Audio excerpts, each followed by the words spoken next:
burya ngo Rufyiri ngo nawe ngari mu ba diaspora. Narumvise ariko arasobanura asesangura ibya Fabrice. Ngo amafaranga ngo yaribwe ngo niyerekane ngo iyari ngo nico ariko arakora. Nawe no mu diaspora? Kandi rero mu nzego za diaspora nawe ari zikomeye bo hejuru.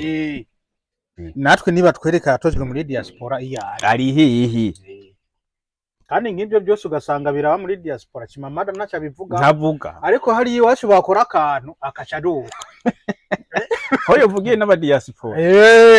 Ujya mu tipe ntari serious. Yera yaya kabisa. None izo noti ziriye. Sha. Dan mushiriye udusigaye mwa. Kandi ukunda kunsondeka. Ndagusondeka gute ntubona ko ari we wuzu? Nawe ubona ko wangiye bukamimina. Oya none ntibona ko ari we wuzu. Ucyuzana urubindi rugaragara. Wa mugani we wuzu je umva ndagusondeka. Umushikiranganje w'ikigega ca leta. Reka ndayumutse ntaco. Niwe yari karavuga ati abantu bashaka kuza barasohora amafaranga. Ujya mwubaho yaravuze ati hariho amafaranga asohoka kandi nawe utusabirako. Shariki iyiwani raryoshe ni mwishwa. Yego ndabizi. Utusabirako ti kuko simbona kuntu wosinya ibintu bipfa kugenda aho vyohovyo kimorera amorera. Nta biharuro bivyerekana ati bimeze uko nuko. Kandi uri kurabira ivyo yavuze. Ni ibintu byiza shirako neza kugira ngo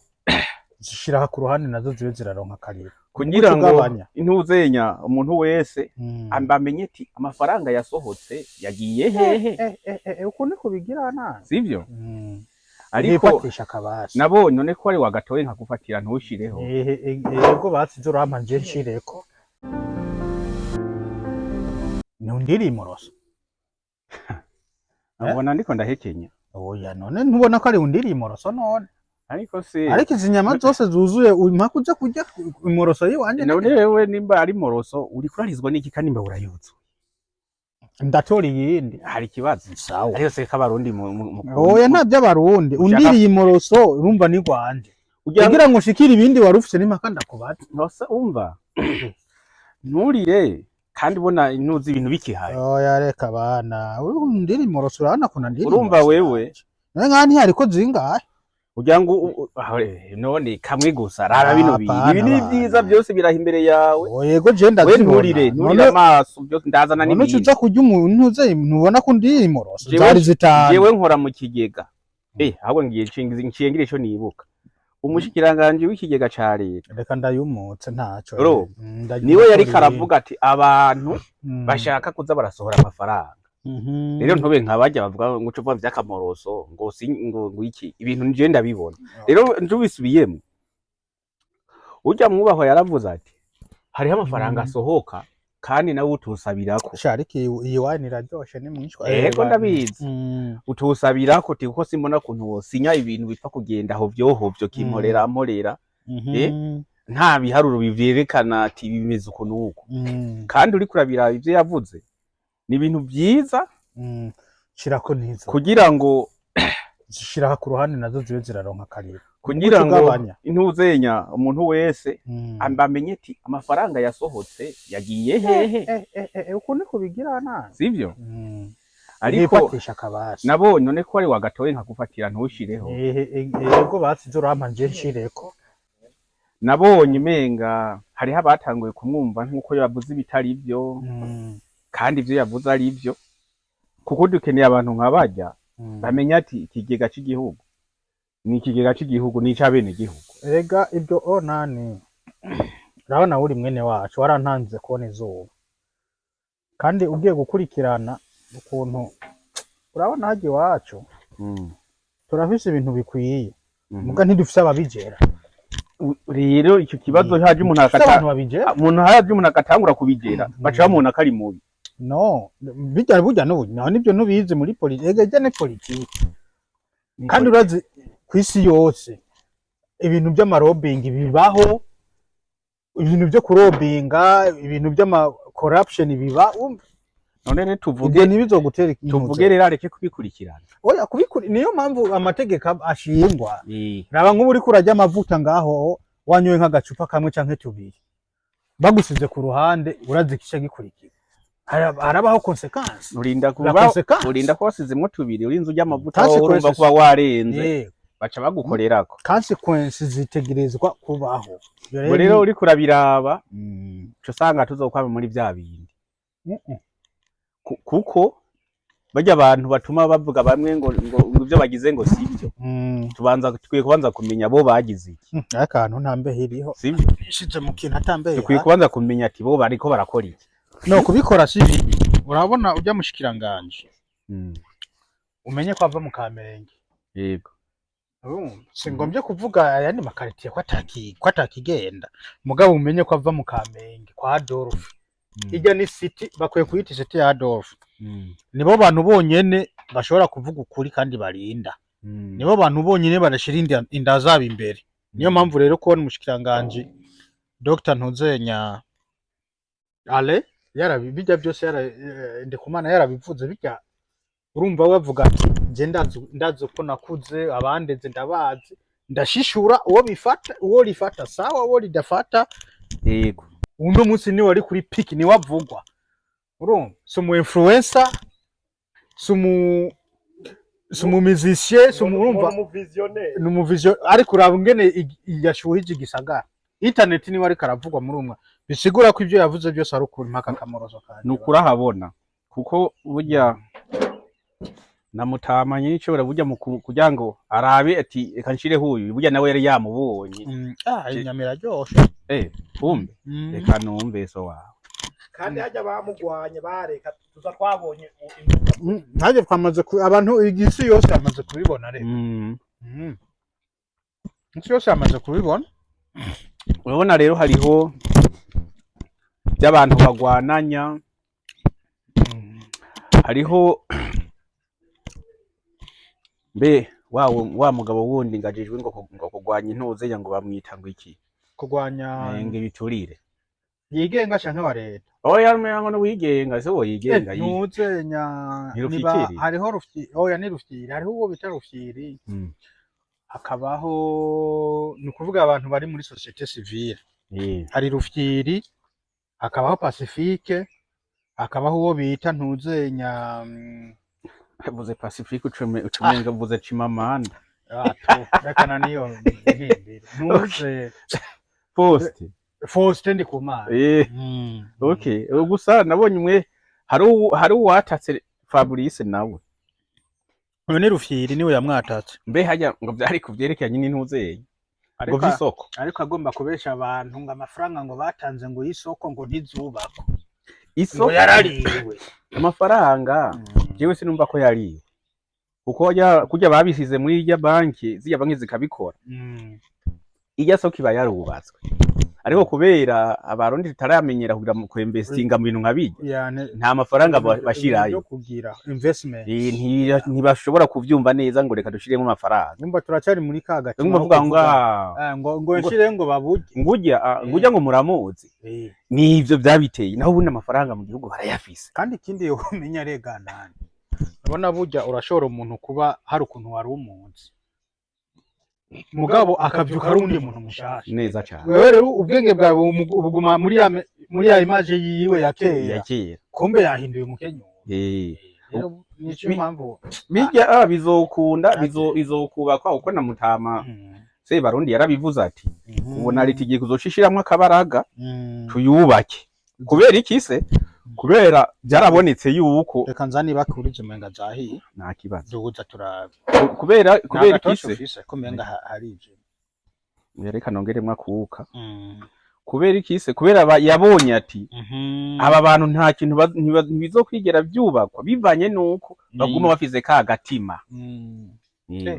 reka nzani bakuri tuwe dukure yizo yego hashigara ayo maguru y'intuze baguma bafize ka gatima ariko umunsi abarundi butangura kuvuga tugira ngo twinvest bakarekura hajya abyozo wavyemeye naco yego kwe rufyiri naco naramwumvise numva avuga aterakure nubwo ubujambo ngo Fabrice ngo noneho ikindyohera burya ngo rufyiri ngo nawe ngari mu diaspora yego muga ntituzi cyamushikanyeyo bo ibyo biramuraba ndibuka ibyabaye muri 2015 yari yarahungishijwe ahungira mu Bubirigi bari bamuhungishirije mu Bubirigi, ico yahunze ntawe ukizi kuko abantu nataco biyagiriza naco bahunze. Ntuze rero narumvise ariko arasobanura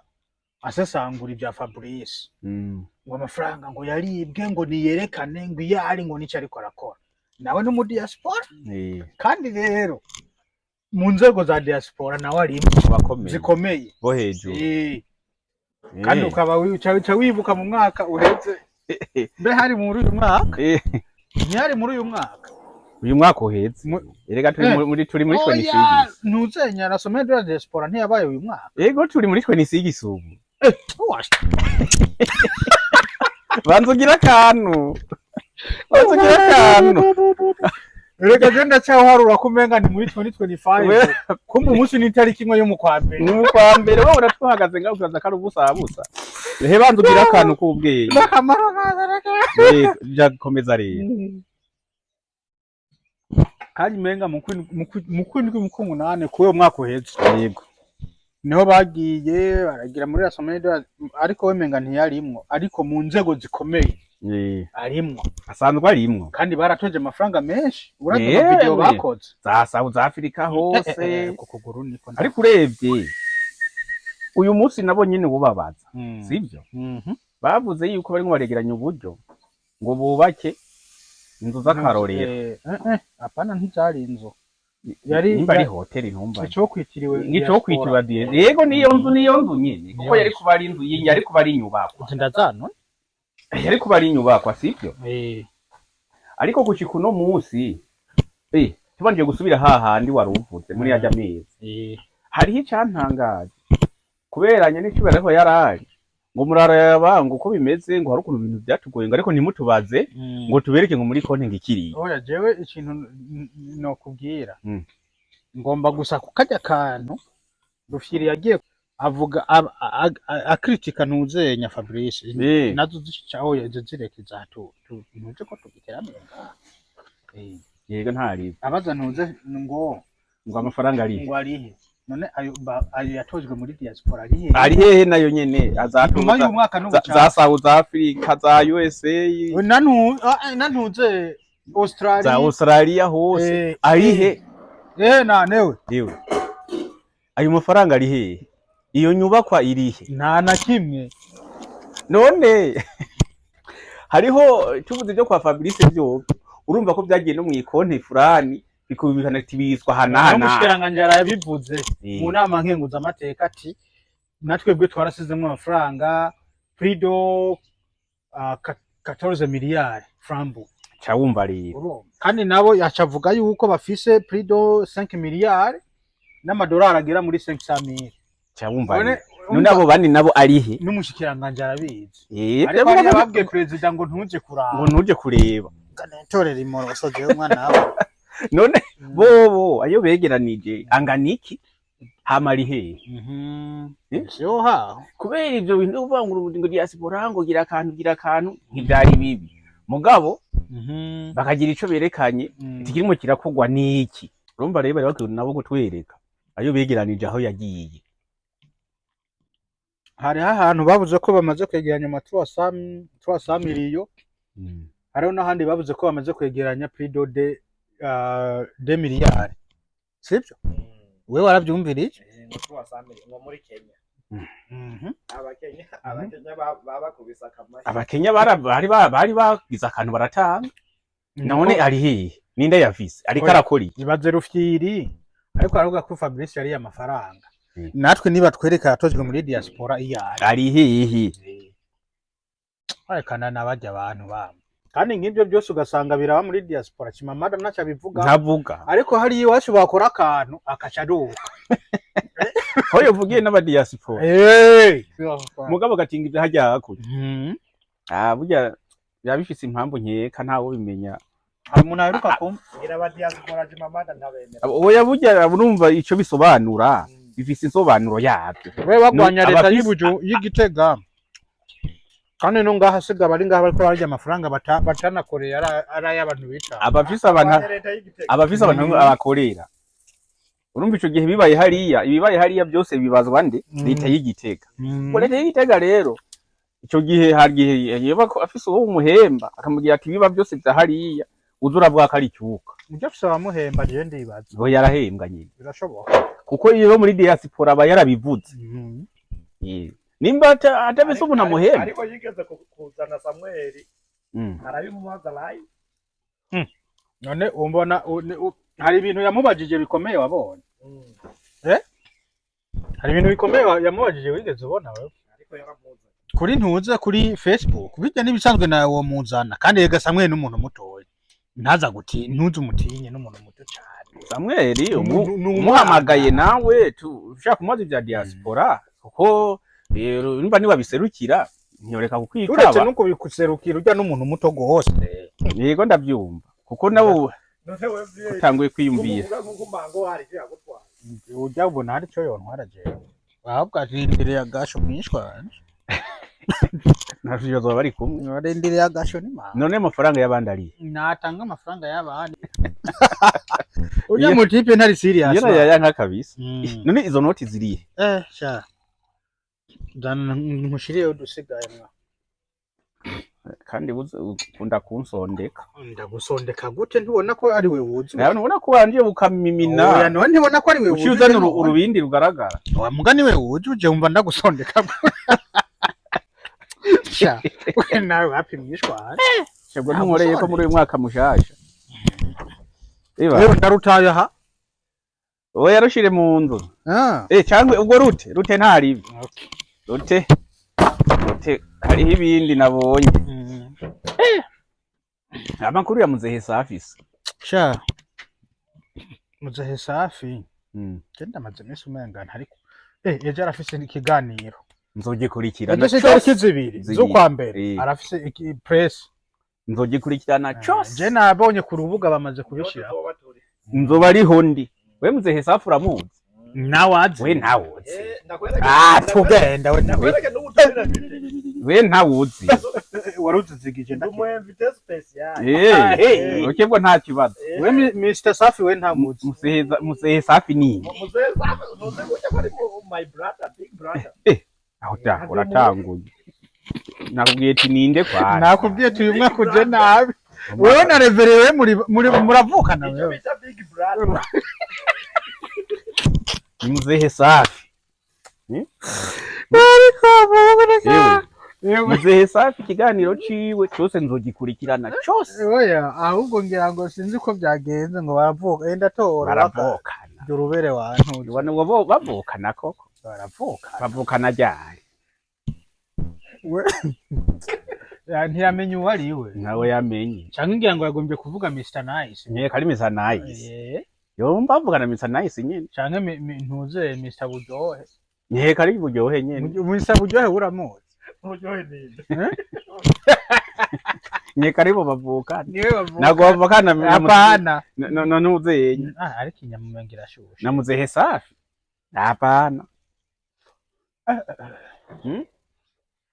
muzehe safi nawe uraza kumva ndifitiye akiwanje ntuhabuzana bimwe vya kare none ko byo zitatu no nta kibazo genda aza kuguha we bana nari nakarikiye kwera uriyi je nacenja zibiri ngaha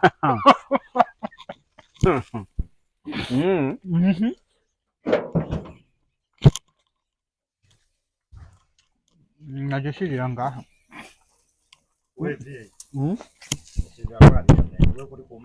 ariko yo wayirehika wewe wayikuriye iki ndagakunda well done man we dani no ni nyamubona cyane zana ariko wewe wabayireka reka oya muri wewe kereka zigira uko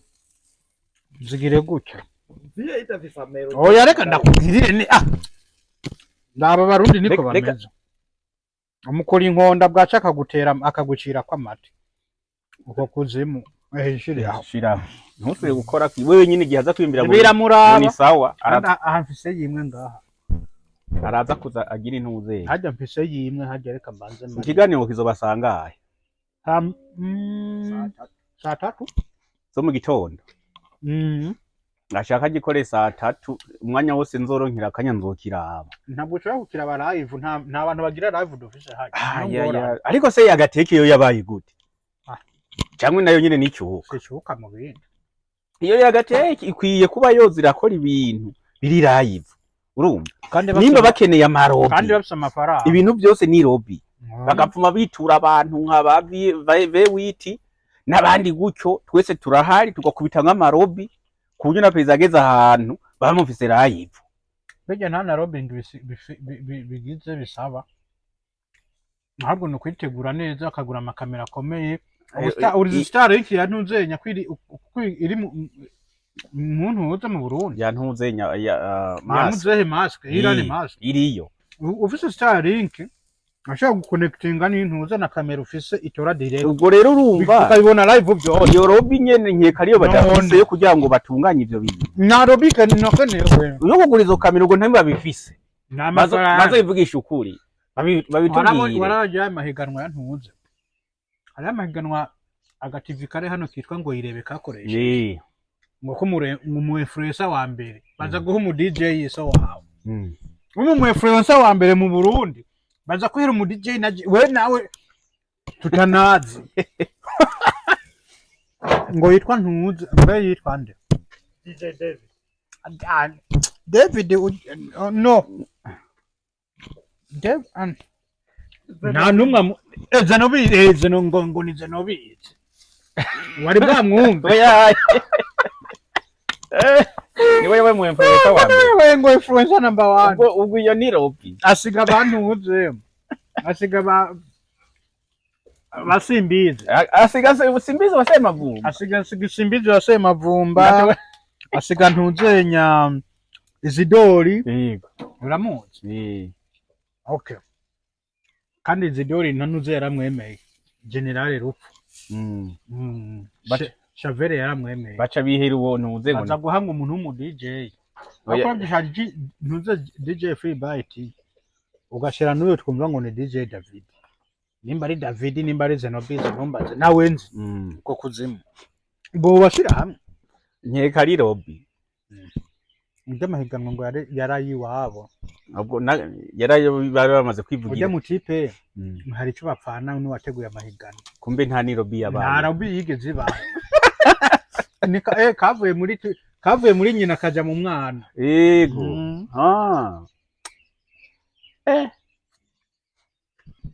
ubwo nta kundi rero twashaka yuko yagateki ikora ibintu bikora inka cyangwa gushiraho amalive naramubariye babirabe babikore kuko nk'icyo gigano ca muzehe safi narakimubariye wadukuye kuba tuvuga ati umuntu agifitiye umwanya akirabaho nyine akikora kuri yaga naramubwiye ariko nawe nyene yavuze ngo nta bije ngo afise ngabo kandi sinobantu urabona mu Burundi ivyoroshe turahakunda ni wacu muhira ariko internet iracafitse kibazo ariko Starlink yahageze Starlink nubwo yahageze si benshi bashobora kuyigura ashaka kureha 200,000 kunuze ku kwezi urapanze ukora muri leta wa mushara wa leta turazo kumeze sikibazo ntibyoroshe ariko kandi byose no gushaka ega tagapfuye nta gakira